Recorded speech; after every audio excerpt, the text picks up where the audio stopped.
Alright. So today's topic will be embryonic development.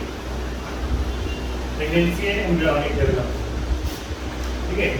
After implantation, finger-like projection appears on the trophoblast. हमने ये पढ़ा था कि trophoblast is the layer of blastocyst. Blastocyst के अंदर दो लेयर्स बन जाती थी, एक outer layer known as trophoblast and inner layer known as inner cell mass. तो हम कह रहे हैं इनर सेल मास है वो तो बाद में फीटस बनाएगा और जो ट्रोफोब्लास्ट है वो एंडोमेट्रियम में एम्बेड हो जाता है। किसमें एम्बेड हो जाता है? एंडोमेट्रियम के अलावा ट्रोफोब्लास्ट के ऊपर कुछ फिंगर लाइक प्रोजेक्शंस आ जाती हैं। ट्रोफोब्लास्ट के ऊपर कुछ फिंगर लाइक प्रोजेक्शंस आ जाती हैं जिन्हें बोलते हैं कोरियोनिक विलाई। कोरियोनिक विलाई जो है ट्रोफोब्लास्ट से निकल रहे हैं और यूट्राइन टिश्यू में एंडोमेट्रियम है, ये बोथ बिकम इंटरडिजिटेटेड। क्या बन जाते हैं? इंटरडिजिटेट हो जाते हैं। जैसे हमारी डिजिट्स इंटरडिजिटेट हो जाती है वैसे कोरियोनिक विलाई ट्रोफोब्लास्ट के और यूट्रस का एंडोमेट्रियम दोनों इंटरडिजिटेट हो जाते हैं। इंटरडिजिटेट का मतलब ये है जैसे राधिका और नंदिनी, आवाज आ रही है? Yes sir. तो इंटरडिजिटेट का मतलब है जैसे हमारे हाथ की उंगलियां इंटरडिजिटेट हो जाती हैं, उसी तरीके से कोरियोनिक विलाई एंडोमेट्रियम लाइनिंग के साथ इंटरडिजिटेट हो जाता है। और तो chorionic villi and endometrium they both together form placenta. तो इस रीजन को हम बाद में क्या नाम देते हैं? प्लेसेंटा। माइक ओपन है शायद किसी का, तो प्लेसेंटा बन जाता है। तो प्लेसेंटा किससे बना है? ट्रोफोब्लास्ट से या एंडोमेट्रियम से या दोनों से?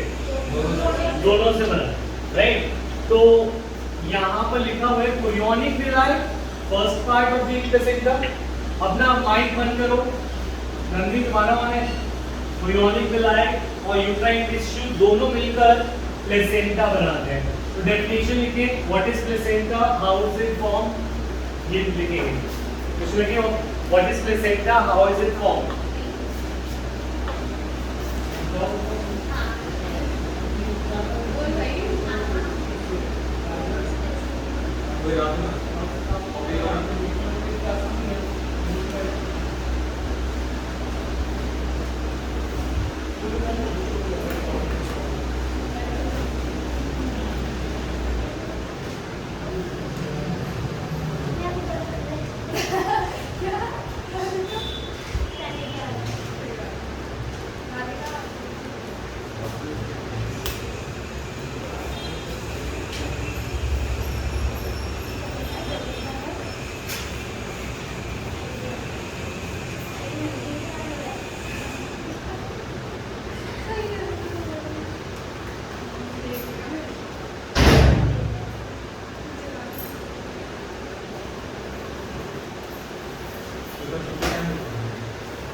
Yes, clear what is placenta and how it is formed.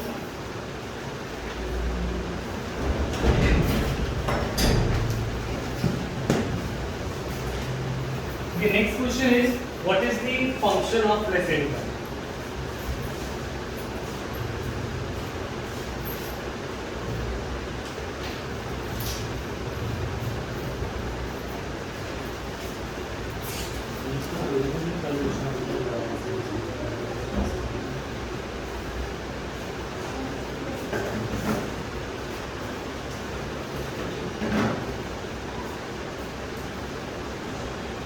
ठीक है, तो फंक्शन ऑफ प्लेसेंटा इज ये पहला ऑक्सीजन देना, दूसरा न्यूट्रिएंट देना, ठीक है, और तीसरा removal of carbon dioxide and excretory waste. तो हमारा न्यूट्रिएंट और ऑक्सीजन देता है ये फीटस को और फीटस से एक्सक्रीटरी प्रोडक्ट्स और कार्बन डाइऑक्साइड लेता है। तो this is the function of placenta. Nutrients और ऑक्सीजन देता है, कार्बन डाइऑक्साइड और वेस्ट प्रोडक्ट्स ले लेता है। तो ये प्लेसेंटा करता है, ठीक है। उसके अलावा ये हो गया पॉइंट नंबर 1 बना सकते हैं। Second is placenta also acts as an endocrine tissue and हमने बोला था कि कॉर्पस ल्यूटियम प्रोजेस्टेरोन रिलीज करता था, याद है? और कॉर्पस ल्यूटियम जब डीजनरेट हो जाएगा तो कौन प्रोड्यूस करेगा? Hormone placenta. Corpus luteum progesterone release करता था जिससे प्रेगनेंसी मेंटेन करने में, बट अगर कॉर्पस ल्यूटियम डीजनरेट हो गया तो फिर प्लेसेंटा हार्मोन रिलीज करने लगता है। ना सिर्फ प्लेसेंटा, ये और हार्मोन्स भी रिलीज करता है, HCG, HPL, estrogen and progesterone. अब प्लेसेंटा करना हम लोग प्लेसेंटा लेंगे। HCG क्या करता है? HCG अभी हम बता रहे हैं। तो प्लेसेंटा का दूसरा फंक्शन क्या है?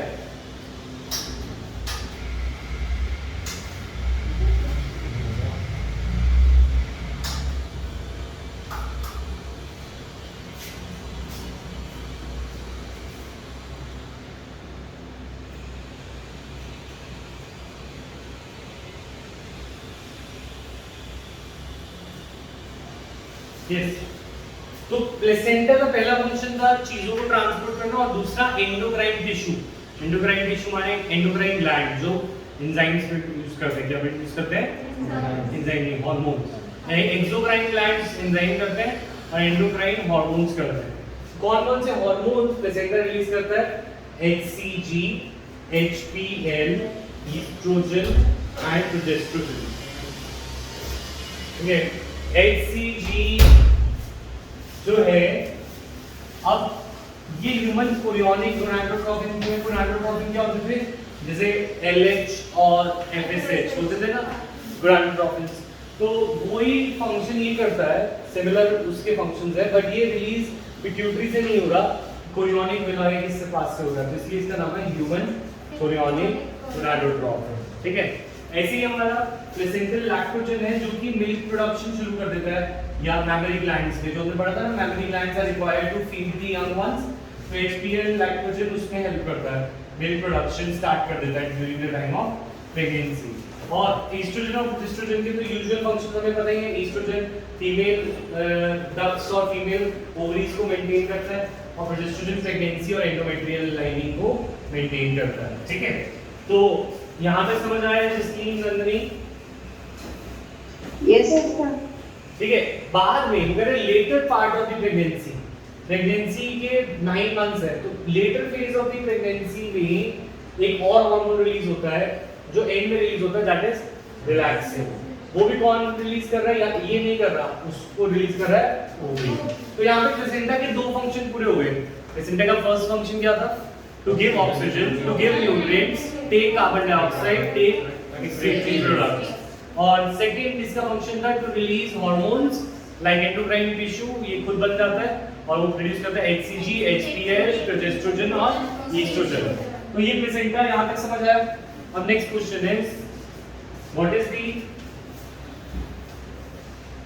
what are the hormones released during pregnancy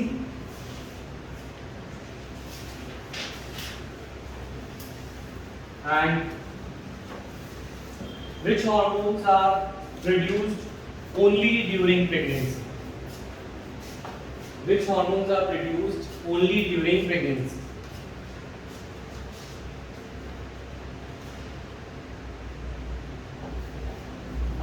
तो यहाँ पे अगर हम बात करें तो हमने पढ़ा प्लेसेंटा ही रिलीज कर रहा है कुछ हार्मोन्स जो प्रेगनेंसी के टाइम रिलीज हो रहे हैं, और वो है HPL, HCG, ठीक है, ईस्ट्रोजन, प्रोजेस्टेरोन,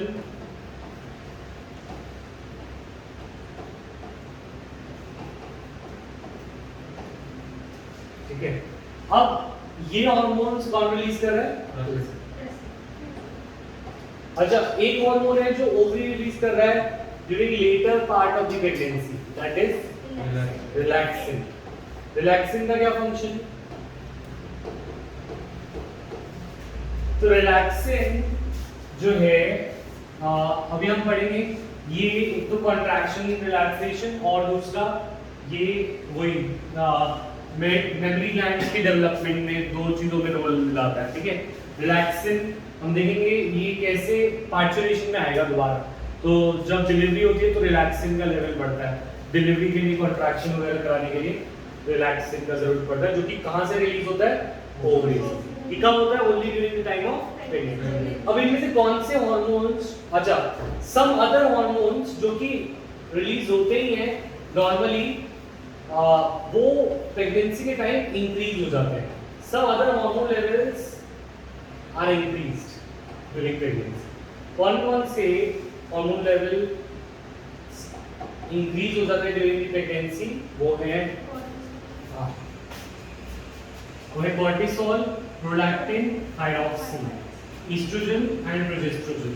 ये hormone all the time release होते हैं, not just during pregnancy, but pregnancy के टाइम इनका लेवल बढ़ जाता है। तो कौन कौन है, कॉर्टिसोल,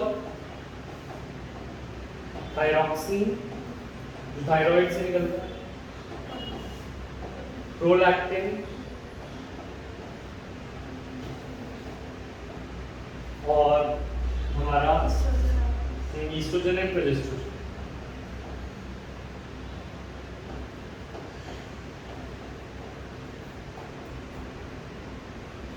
ठीक है, तो अब अगर हम बात करें,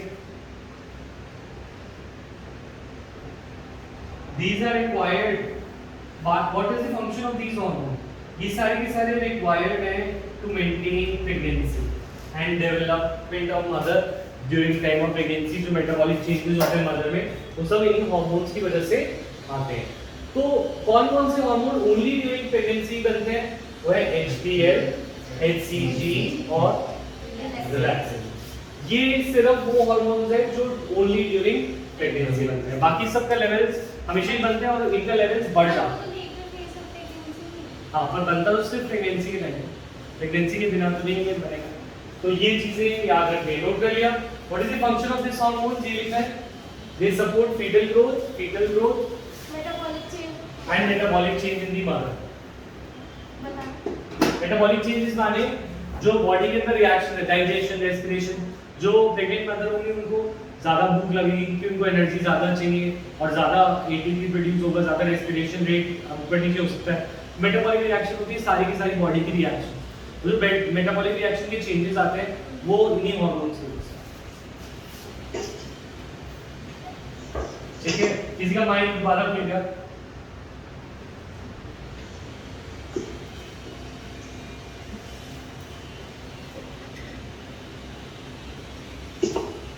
गंदनी आवाज आ रही है? Yes sir. माइक तुम्हारा ऑन था? No sir. लिस्टिंग ऑन है देखो। अच्छा, immediately after implantation, हमने देखा है just after implantation, इम्प्लांटेशन होते ही इनर सेल मास डिवाइड होना शुरू हो जाता है और इनर सेल मास जो कि अब एम्ब्रियो कहला रहे, क्या कहला रहे हैं, एम्ब्रियो। उसके अंदर 3 लेयर्स आ जाती हैं। तो ये 3 लेयर्स कौन सी है, एक्टोडर्म, एंडोडर्म एंड मेसोडर्म। ठीक है, तो व्हाट इज दिस कि इनर सेल मास ट्रोफोब्लास्ट के अंदर 3 लेवल पे डिवाइड हो जाता है, एक्टोडर्म,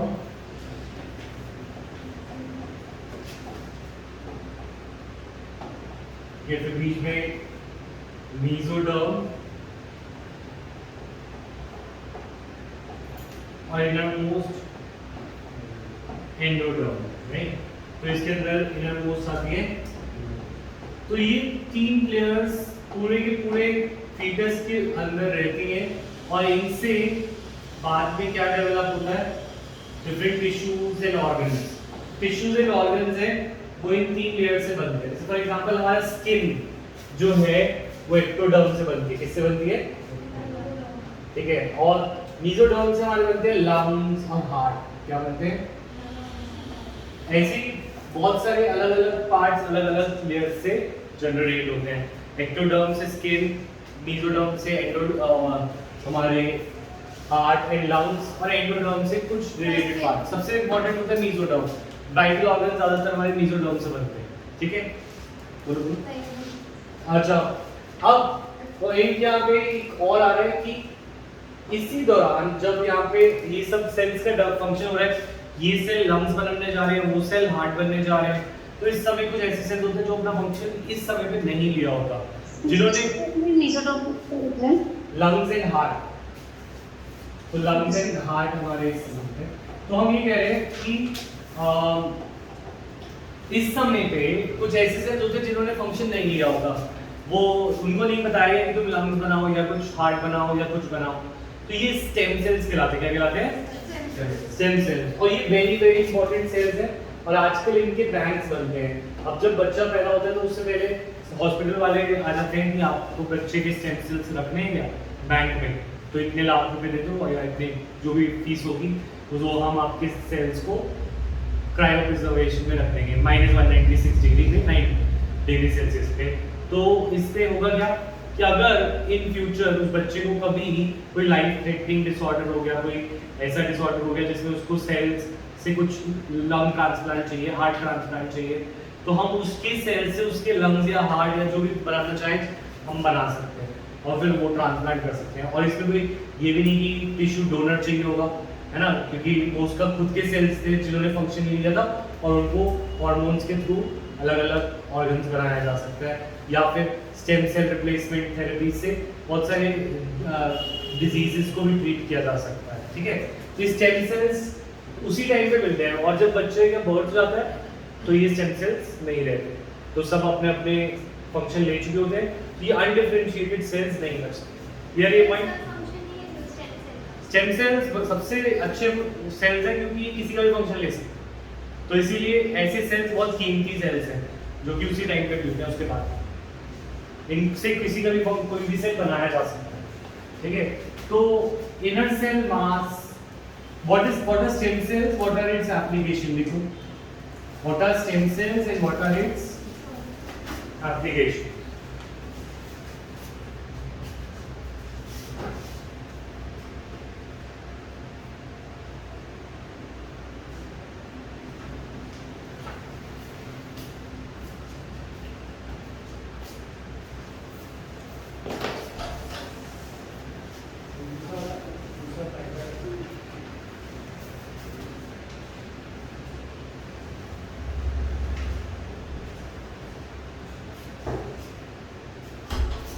तो लिखो stem cells, inner cell mass contains liquid definition,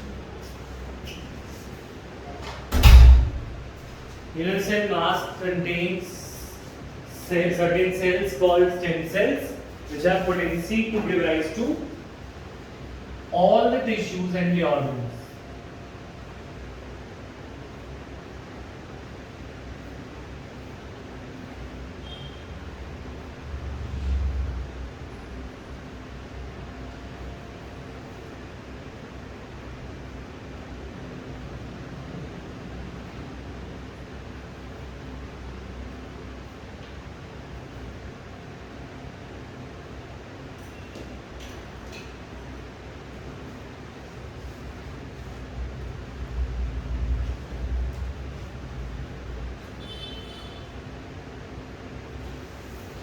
ठीक है।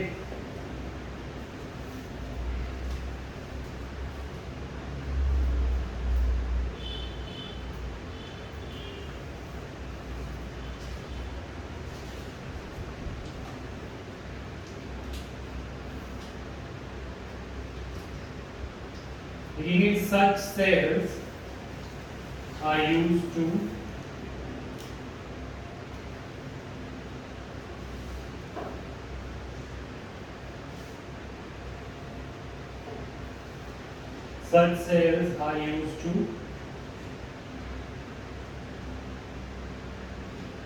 treat life-threatening disorders,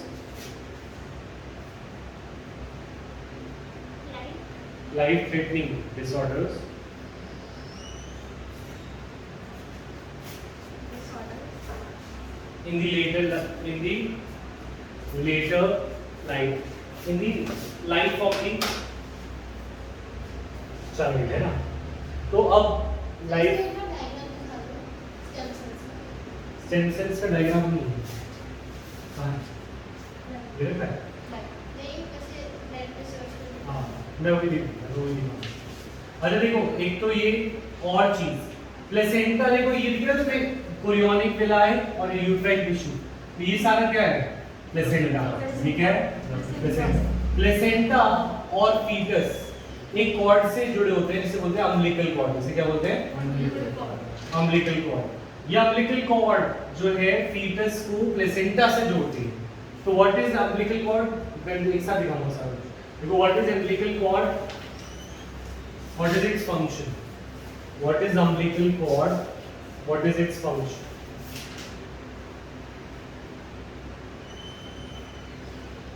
तो अम्बिलिकल कॉर्ड का यहाँ पे फंक्शन दे रखा है।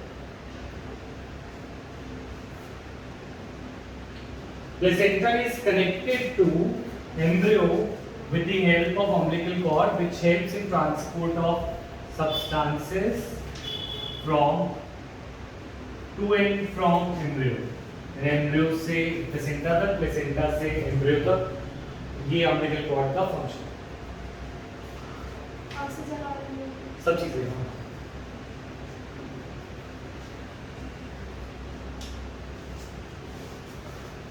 नोट किया?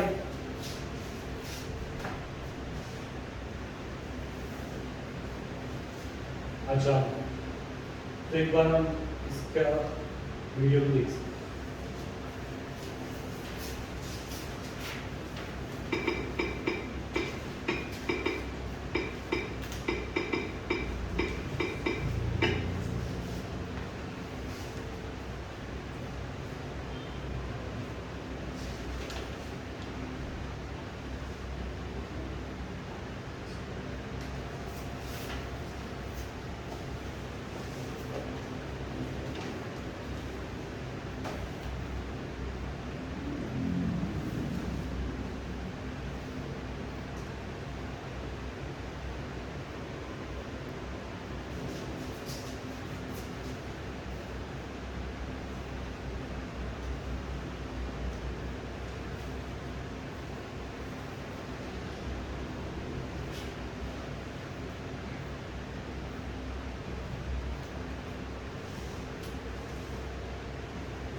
तो यहाँ पर एक डायग्राम में हमें एक बैग लाइक स्ट्रक्चर दिख रहा है क्योंकि फीटस के साथ साथ ही बड़ा हो जाता है और इसके अंदर इसे हम बोलते हैं योक सैक और इसके अंदर एक फ्लूइड फिल होता है जिसे बोलते हैं एमनियोटिक फ्लूइड। क्या बोलते हैं?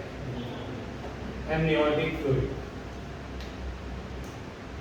ठीक है, इसके अंदर कुछ सेल्स ऑफ फीटस ही आ जाते हैं जस्ट लाइक एक्सक्रीटरी सेल्स। हमारे हम भी सेल शेड करते हैं तो सेल्स इसमें स्टोर हो जाते हैं। तो इसकी हेल्प से इसके अंदर से फ्लूइड निकालकर सेक्स डिटर्मिनेशन किया जा सकता है कि ये बॉय है या गर्ल, जिसपे इंडिया में बैन लगा दिया गया है एमनियोसेंटेसिस फीमेल फीटिसाइड्स हमने रोकने के लिए। तो ये योक सैक के अंदर फ्लूइड होता है। Clear in mind? अच्छा, उसके अलावा यहाँ पर जब 9 मंथ्स पीरियड जो होता है जिसके अंदर फीटस का डेवलपमेंट होता है इनसाइड द मदर्स बॉडी, इसे बोलते हैं जेस्टेशन। क्या बोलते हैं? Gestation period. और first sign of growing fetus may be listening to the heart sound. सबसे पहले जो डॉक्टर देखता है वो हार्ट साउंड सुनता है यूजिंग स्टेथोस्कोप। ठीक है। Also bye the end of the second month of the pregnancy जो फीटस होता है उसके अंदर लिम्स आ जाते हैं, हाथ पैर और डिजिट्स। तो जेस्टेशन के ऊपर शॉर्ट नोट लिखेंगे जेस्टेशन। तो अगर हम जेस्टेशन के अंदर पॉइंट्स बनाएं तो first point is in 1 month after the pregnancy heart is form. First point is heart is formed just 1 month after the pregnancy. Second point यहाँ से शुरू होता है. By the end of the second month, fetus develops limbs and digits. Limbs and digits. Second point. By the end of 12 weeks, सारे organ systems बन जाते हैं और limbs well develop हो जाते हैं. This is point number 3. ठीक है. Movements फिफ्थ मंथ में क्या होता है? फिफ्थ मंथ में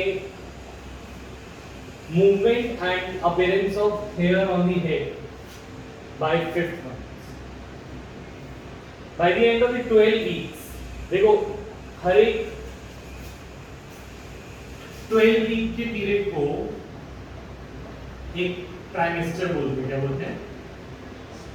तो प्रेगनेंसी में कितने ट्राइमेस्टर हैं?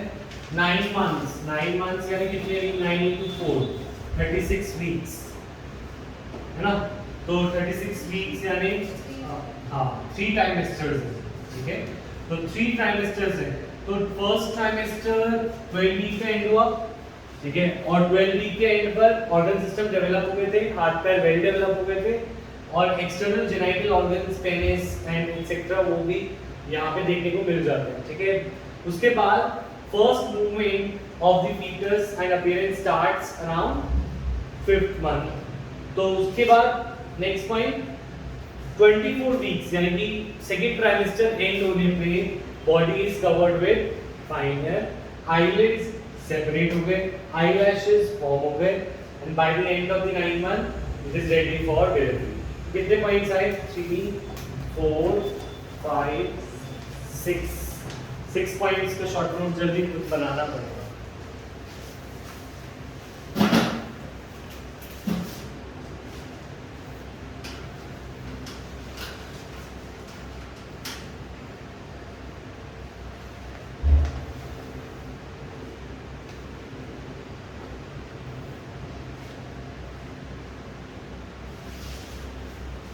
बॉटल देखो इसको विशाल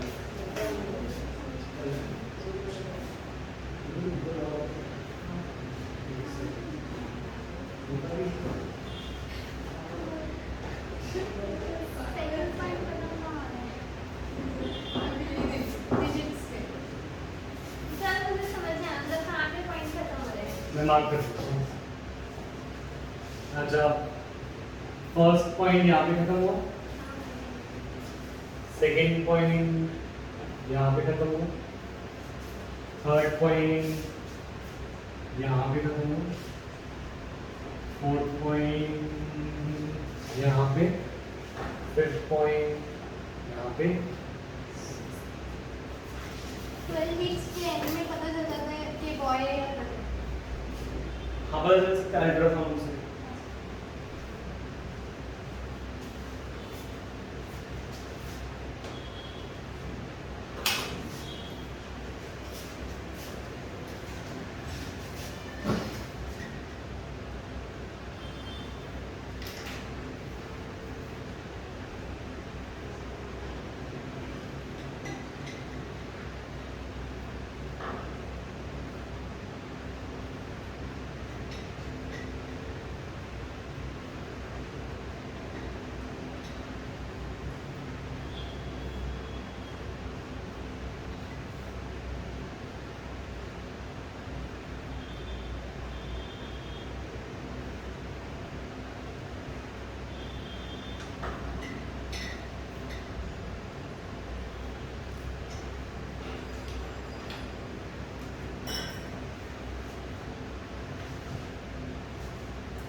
डन, समझ आया?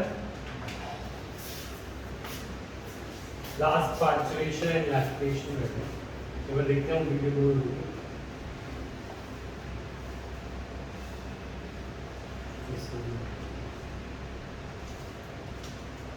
Cells secrete a hormone that will prevent the disintegration of the lining. Once the embryo anchors to the uterus, there will be no menstrual period. 3 weeks after fertilization, though still smaller than a grain of rice, the embryo has a primitive heart. Through the following weeks, its tissues and organs will develop. In 4 weeks, it looks like this. 5 weeks, about the size of a pea. 6 weeks.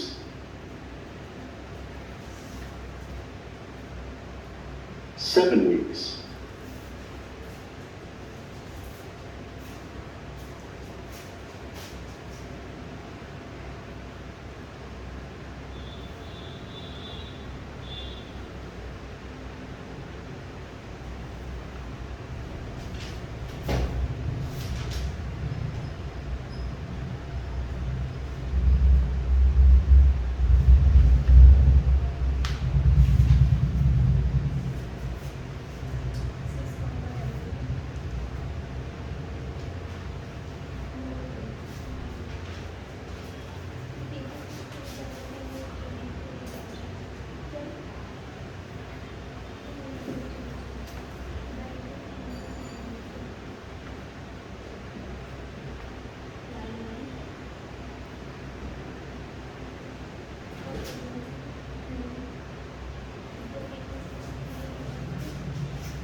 Correct.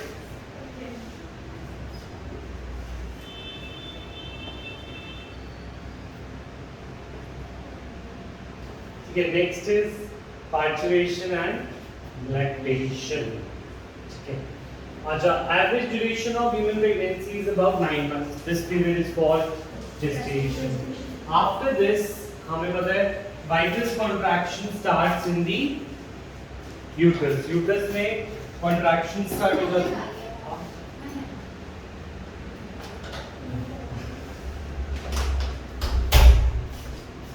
मैं वही सोच रही हूँ, मेरे doctor लेके आ गई।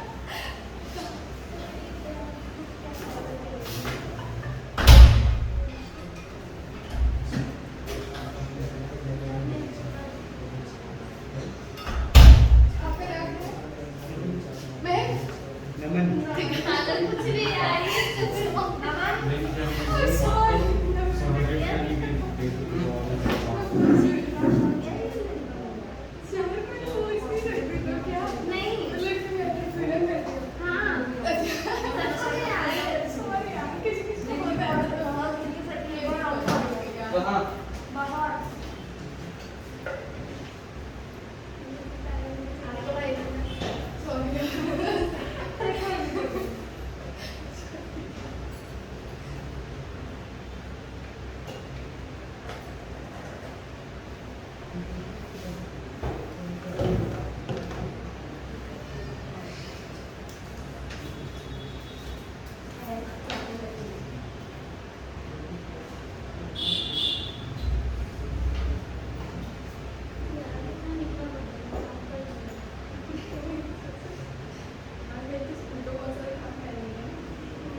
Yes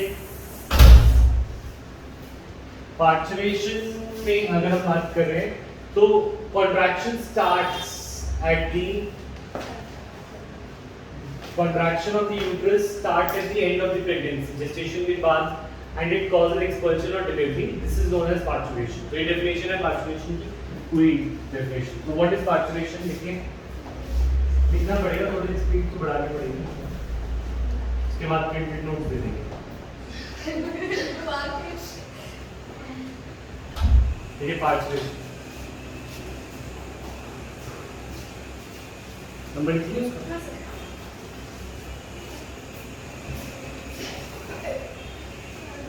अच्छा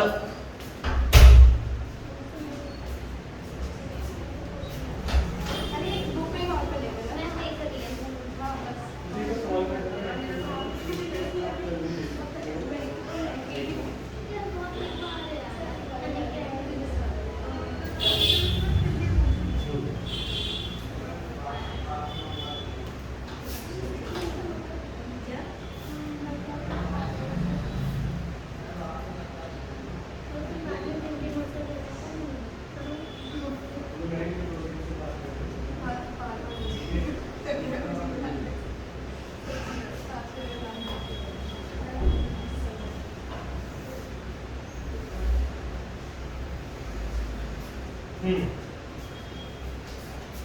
इसका पूरा एक रिफ्लेक्स है कि कैसे होता है पार्चुरेशन।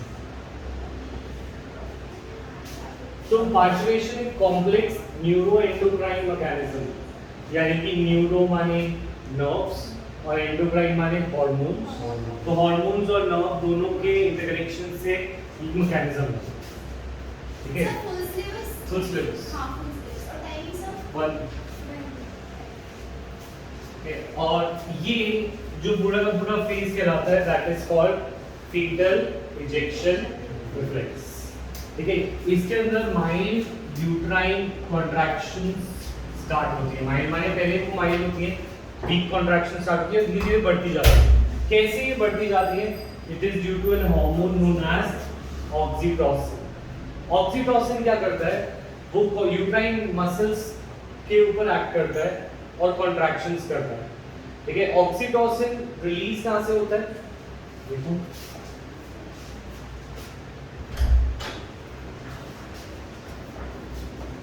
यूट्राइन में बस एक लेयर थी मायोमेट्रियम। कौन सी लेयर थी? मायोमेट्रियम में मसल्स थे, क्या थे? और ये मसल, अगर ये मसल्स के ऊपर जैसे हम मसल्स से कॉन्ट्रैक्शन रिलैक्सेशन करके हम वॉक करते हैं या मूव करते हैं, वो उसी तरीके से यूट्रस के अंदर भी मसल्स हैं। और ये मसल्स कौन से हार्मोन के आने पर कॉन्ट्रैक्ट करती हैं? ऑक्सीटोसिन के आने पे। ये वाली बात समझ आ रही है? तो ऑक्सीटोसिन जो सिक्रीट होता है उससे कॉन्ट्रैक्शंस बढ़ती हैं, और कॉन्ट्रैक्शन से फिर से और ऑक्सीटोसिन रिलीज होता है। कॉन्ट्रैक्शन से और ऑक्सीटोसिन रिलीज होता है, फिर और कॉन्ट्रैक्शन होती है। इसका पूरा रिफ्लेक्शन यहाँ पे गिवन नहीं दिख रहा मुझे, बस वाइट को लेना है इससे एक्स्ट्रा ये लिखो, ये लिखा है। तो इसका पॉइंट शुरू होता है, देखो सबसे पहले फुली डेवलप्ड फीटस, मदर की बॉडी में वूम में फीटस है इनसाइड द यूट्रस। तो जब फीटस फुली डेवलप होता है तो वो सिग्नल पहले मदर की बॉडी तक पहुंचाता है। तो सिग्नल स्टार्ट किससे होता है? फुली डेवलप्ड सिग्नल वहां से स्टार्ट हुआ, और इसकी वजह से यूट्रस में थोड़ी थोड़ी कॉन्ट्रैक्शन शुरू होती है, माइंड। इसको बोलते हैं फीटस को इजेक्ट करना। इजेक्ट माने बाहर निकालने वाला रिफ्लेक्स, है ना। काम पे क्या कह रहे हो? प्लेसेंटा में कॉन्ट्रैक्शन, एंड प्लेसेंटा के अंदर which induces signal for the parturition starts from fetus and the placenta. तो कह रहे हैं जो सिग्नल स्टार्ट होता है फीटस से और प्लेसेंटा दोनों से होता है। फीटस और प्लेसेंटा दोनों ऊपर चल गए कि डेवलपमेंट अब पूरा हो गया, तो एक सिग्नल पहुंचाता है। उस सिग्नल से पहले यूट्रस के अंदर माइल्ड कॉन्ट्रैक्शन होती है। यूट्रस के अंदर कैसी कॉन्ट्रैक्शन होती है?